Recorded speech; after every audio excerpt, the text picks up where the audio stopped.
আসসালামু আলাইকুম বন্ধুরা, চলে আসলাম আরেকটি নতুন ভিডিও নিয়ে। পাহাড়ি বনের ভেতর দিয়ে চলে যাওয়া এই খাল প্রাচীন জলপথ। হাজার হাজার বছর ধরে এই খাল পাহাড়ের বুক চিরে প্রবাহিত হচ্ছে, যেখানে থেকে জীবনের জন্য প্রয়োজনীয় পানি আসে।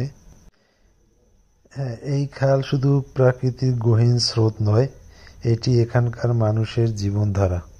তারা এই পানির উপর নির্ভরশীল, যা তাদের ক্ষেত, খামার এবং দৈনন্দিন কাজকর্মে সহায়ক।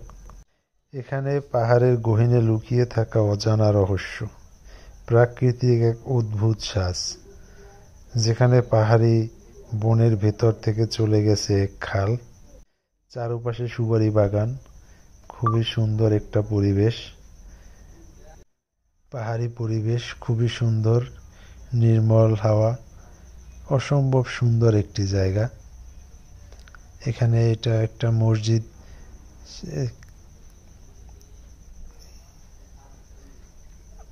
খুবই সুন্দর একটি খাল।